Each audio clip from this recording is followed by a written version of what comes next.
Hey everyone, welcome to the video. My name is Nathan, and with me, as always, are my co hosts Kyle and Jeff. And today we're going to be doing something a little bit different. We're going to be taking a look at the newest single from Any Given Room called Hyperfixed.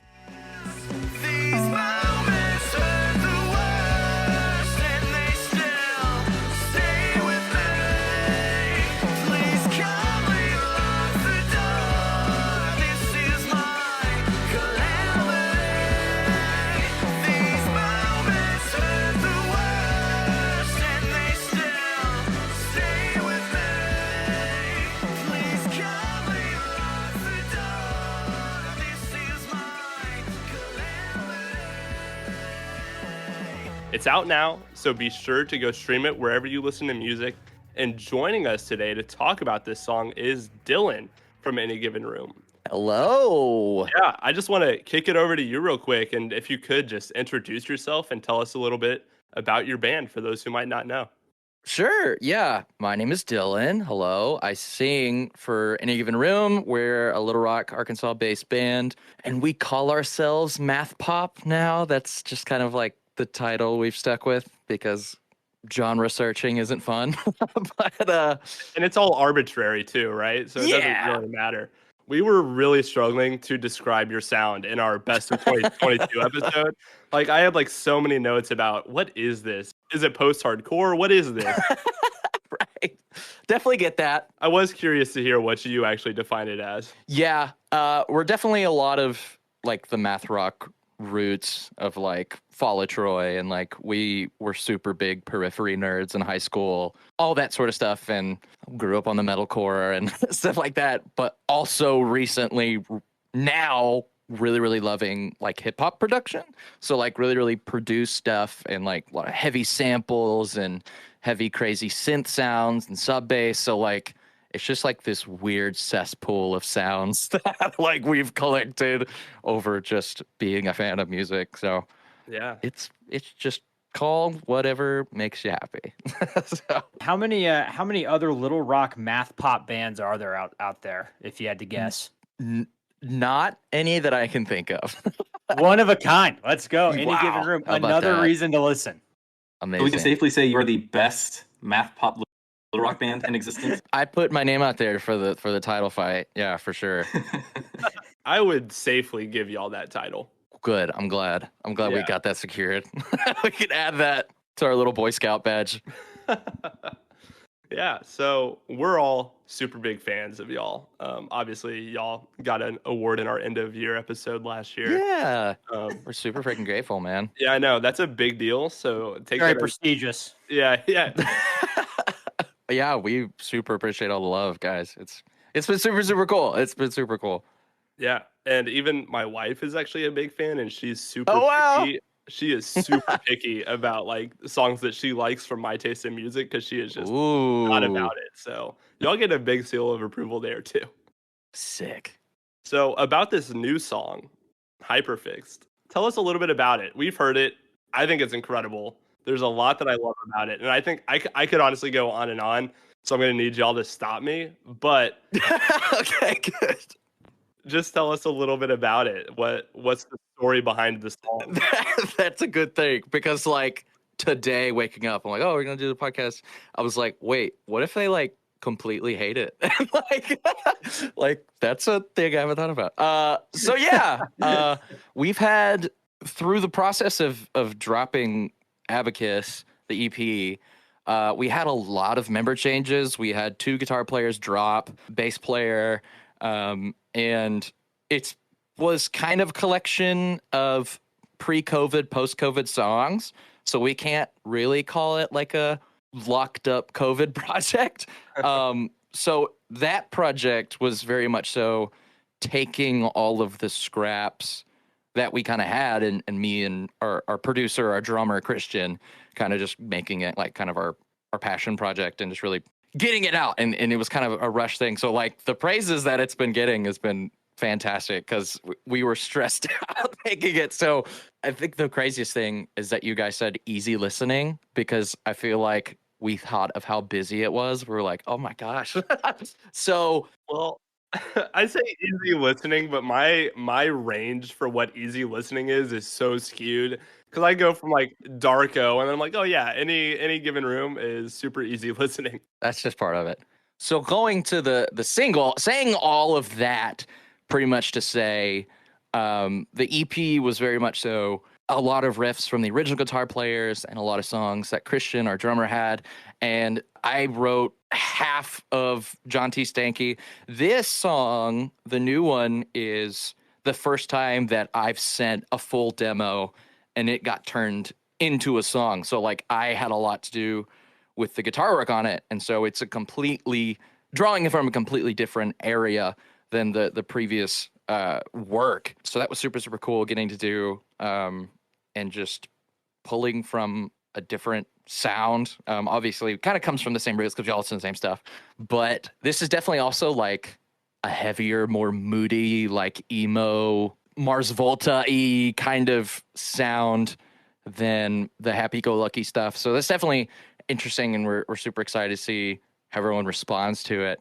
And that's definitely with the new stuff coming out is definitely going to be exploring that sound. And it's not like an new thing to have sad music come out post COVID. It's like not that original, but like from I joined AGR. I'm not an original member. I joined when we did the Introducing Eggshells EP, all the Yellow songs. And even before I joined into when we joined, it's all been happy, upbeat music. So like this is the first time really diving into a moodier sound as much as we have. So it's been super interesting, super cool. We're stoked on it for sure. And definitely like taming the busyness of the original EP and kind of like fully getting to a sound that we all agree on, and like having band members now that are all firing on the same cylinders and all want the same thing. Has been super exciting. It definitely made this song what it is. So super stoked on that. Yeah, that's a really cool, I guess, like explanation of the growth of the band. Yeah. And immediately pops into my mind is Hyperfixed, kind of a preview of what's to come. Yeah, no, absolutely. Definitely a lot of the more noodly sounds, but I never know with this project. It's always something new every time we start writing stuff. Like there's already one in the demo folder that's like a complete left hook swing from this song. So Right. definitely a lot of these elements for sure. But there's definitely a lot of new surprising stuff out there also. Then there's a lot to be excited about because this song bangs. Thank you. I just want to know, like, how much creative freedom does the band give you to kind of do your own thing? Like, let's say you get an idea in your head for something. How much license do you have to go forward with that idea? Or is there sort of a box that you try to fit in whenever you're thinking of a new idea for a song?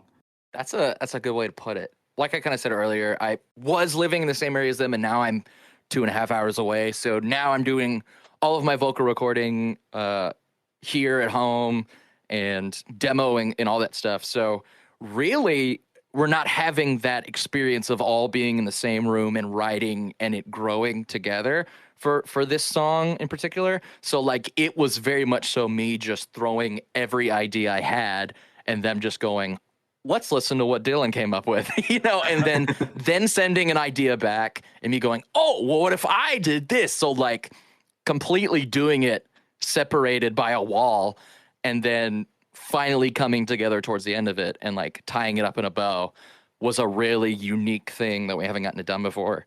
And I think it ended up making a really cool project. So to answer your question, as much freedom as possible because there wasn't a box to put me in because we was a 2.5-hour drive of a box. So a lot of freedom. It sounds like there's a lot of changes that have kind of taken place between Digital Abacus and this single, which honestly kind of surprises me because to me, this really sounds like the logical next step in y'all's sound, like something that me and my wife are both always impressed by for such a young band. Y'all really do have a defined sound and it sounds so fluid. Like that sound is still coming through, like the 808s in this song and the crazy synth. Like there's so many kind of hallmark sounds that if I heard, I would be like, that is in Any Given Room song. I recognize that anywhere. That's awesome. It's really interesting to see all these different things that are changing and all the, but it still sounds so cohesive even from project to project. So I don't know. I just think that's super impressive. That's a huge compliment. Yeah, and I think a lot of that comes from the biggest freaking shout out to, again, our producer Christian and drummer. The way he programs drums and the way that he's constantly growing, and like he produces a couple of the guys in our scene, a couple of the bands we have in our local scene, and like he's been recording since we were in high school together, making really, really crappy metalcore. So like his growth has come so far, and he's listening to crazy like hyper pop and like, you know, SoundCloud rappers and like crazy stuff. And all of that stuff comes through, and it's kind of, yeah, like it feels like a maturing of the sound we kind of settled on with the EP, which that was a big part of the beginning of the band was, what do we want to do? Because me and Christian, we're not OG members. So like we both kind of came in, and like it went from a jam rock band to a band that has to actually count to play, and like all these crazy influences coming left and right. So it definitely has been a growth. So yeah, so that's a huge compliment. We're stoked that we can have something that's identifiable. Yeah. And so y'all do all your producing in-house? Yeah, so this is the first song in a minute that we mixed and mastered. Abacus was mixed and mastered by Carter Jones, actually. We sent it to him, and he mixed and mastered it and did a did a feature. The growth of Take a Picture was interesting because we originally did Take a Picture and mixed and mastered ourselves and released a version, which is now only on Bandcamp. Then it got a new version for the EP, and it had like a 10, 12-second vinyl scratch intro that Yes, it did. Yes, and we took it off because it dawned on me. I was like, I wonder how many more people would have listened to this if it didn't have 10, 12 seconds of dead air. So we took it off and put it back on. And when we did, it got rid of like the 16,000 streams it had. So gosh. that was a big punch in the gut. But like overall, we're stoked that like it's more enjoyable and like easier to ingest and listen to as a part of it. So that song is how I stumbled across you guys. I fell in love with it very quickly after I heard it. that's awesome. Yeah, so for having such a defined sound that's so difficult to define, you know, you have the 808s, at least in this song, or what sounds like kind Sure. of 808 elements. You mentioned kind of hip hop inspirations in terms of production. Are we seeing that through the 808s and other elements of this new song? Absolutely. Yeah, 100%. And when did you guys kind of start implementing these hip hop elements of production? I think they started to leak in whenever we were wrapping up Tension, because Mind Over Matter and Failed Transmissions were kind of me singing melodies of the singer before me. I added a couple things, but like there's like a rap, like a Red Hot Chili Peppers rap verse on it, and like there's some weird things that I wouldn't do now. But Tension was the first song that I did completely on my own, all lyrics, all melody. And so Christian kind of started to lean in. So like adding some extra things, and like there's a little bit of like the lo-fi hip hop towards like the back end of it. So kind of starting there was kind of like planting the seed, but going into Abacus and dropping like Happy Thoughts, like that was like the big, let's really go all out and like almost make a house song, like really go all electronic. So yeah, definitely there. Definitely a lot of trying around. But I think we've gotten to the point now where it's like 808s are definitely a thing that are here to stay. Dude, it's like I was listening to it last night and I was like, this is addictive. Like the 808s throughout, I was like, I can't stop listening to this. Dang, thank you so much. Gonna put you on the spot. Favorite hip hop artist at this time? Oh my God. So I really, really love, he's an artist named Raleigh Ritchie. His name's Jacob Anderson. He plays Grey Worm in Game of Thrones. He has this R&B hip hop project called Raleigh Ritchie. And 2020, he dropped a new album. But it has been like my biggest vocal and almost lyrical inspiration. Big into that. Them and I mean Brockhampton and like Yes, sir. JPEG Mafia. JPEG Mafia is the Yes, big one, I sir. think, for our sound. Christian's super into JPEG, and that's how he got me into it. That's a lot where that grimy bass comes from for sure. Yeah. Okay. Here's- I was thinking that sounds like an inspiration. You have a friend in Yeah. Nathan, as you just mentioned, two Yes. of his favorite hip hop groups. Great. Dude, I love the super weird, super experimental side of hip hop with like obviously Yes. Peggy, Injury Reserve, like those two artists in particular, and Brockhampton as well, just right up my alley. Yeah. They've been super. We've all been enamored with like Black MIDI. Yep. That's another huge one. Yeah, dude. My brother-in-law showed me Black MIDI and super interesting. It's a trip. Oh, Hellfire is so good. Yeah, it's crazy. Like the jazz rap elements is nuts. It's nuts. Yeah. What would you say some of your other influences are? I know we talked about Periphery, but like maybe more scene related. Where does the scene side of your music influence come from? Sceney. I think Doppelganger by Fall Out Troy is like top 5 albums of all time for me. So like them, Dance Gavin Dance before they got super canceled. Super into Chon. Yeah. Really loved Chon. And like just, obviously Polyphia has been doing the whole, hip hop elements. Yeah. I think the biggest probably Bill Murray. That's the biggest push to doing our sound. That's kind of where Tension came from, was just listening to a lot of Bill Murray. I think that's coming through in your advertising as well for this new Yes. single. 100%. I see it. I see it. Good. Oh man. One thing that at least you guys are known for me are catchy choruses. You guys are like the kings of catchy choruses. So I just want to know, like, what goes into writing one of these catchy choruses? Like, do you have any special tips? Do you do anything in particular when you're thinking of them? Like, even looking at the name Hyperfixed, immediately the chorus just jumps into my head. Now I'm probably gonna have to deal with that for the rest of today until I go to sleep. It's just incredibly catchy. So I don't know, like, what sort of goes through your process when you're writing one of these. Dang. Well, first of all, thank you. Absolutely, Thanks. it's true. That's a big compliment. For me, I am so for melody first, lyrics later. The first drafts of songs always have the dumbest, worst, bad, sad, mad lyrics that you'll like ever hear. But like all I'm focusing on is melody and like just jamming it in the car and just kind of like nonsense noises around to it, just to find the very first thing that's gets stuck in my head. If I do a demo and my wife has it stuck in her head before there's any incoherent lyrics on it, that's a good sign. So like lyrics are always very last for me. So that's honestly like that's like the last bow on a lot of these songs, or me retracking vocals with new lyrics.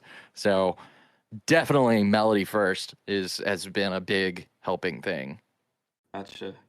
That's really, really interesting. Thanks for that.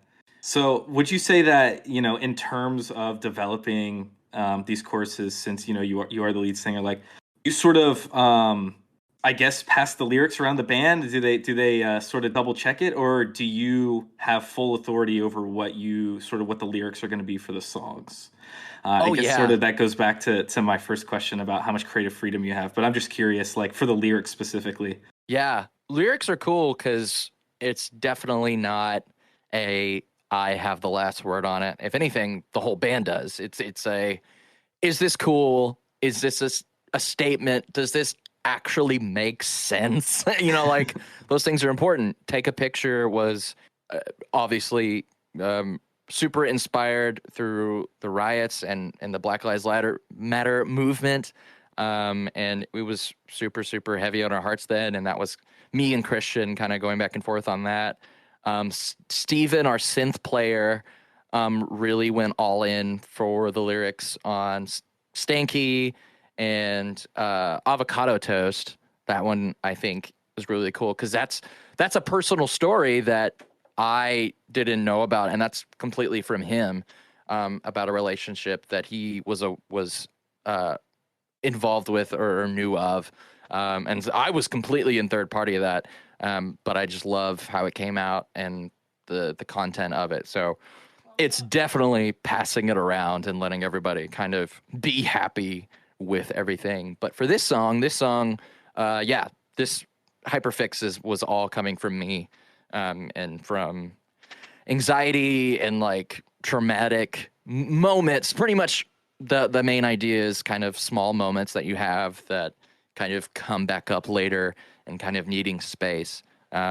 There's a song that I love by he's like a British acoustic artist dude named Ben Howard, and he has a song called Small Things that in the main chorus he says, these small things, they gather around and they take over me.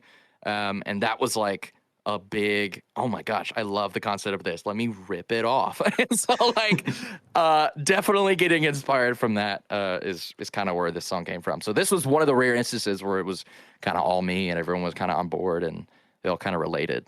It's awesome. Thank you so much. So one more thing I want to ask. I would be a fool if I didn't pry a little bit. Okay. You mentioned earlier you got some demos in the tank. What more can we expect from Any Given Room in 2023? What's y'all's game plan for this year, if you can say? Absolutely, for sure, getting another EP. That was kind of the main objective of getting this song out. There's definitely a couple more in that ballpark. But yeah, it's weird. The demo folder is a weird graveyard because we sat on an album, a full like 13-song album before Abacus, and scrapped the entire thing. One song stayed, and it was That's Okay. Wow. That was the only one that came from it. But it was very much in just the Happy Thoughts house kind of electronic thing, and it just ended up not being our vibe. So it's always a revolving door with So demos and stuff. interesting. But EP for sure. EP for sure. Yeah. Are there? Could you ever see a reality where some elements from those tracks from the scrapped album kind of make their way back into songs? A couple of them already kind of have. There's definitely like, oh, remember that one part in that one song in the like second verse, like taking it that. Maybe not like the main idea, because a lot of it just ended up being almost like fuel for a completely different song. Like kind of liking the vibe, but not liking any of the guitar or any of the melodies or whatever. So in a sense, yeah, but not completely. Gotcha. Well, you guys have any more questions for Dylan while we have him here? Dylan, where can we find you? I know you mentioned offline that you do a little streaming. How can we find you? Yeah, man. I do streaming on Twitch. Dylan is Radley. My name's Dylan Bradley. It's a really bad pun. There you go. Same thing for YouTube. So if you want to see my attempts at being a really bad Markiplier, there you go.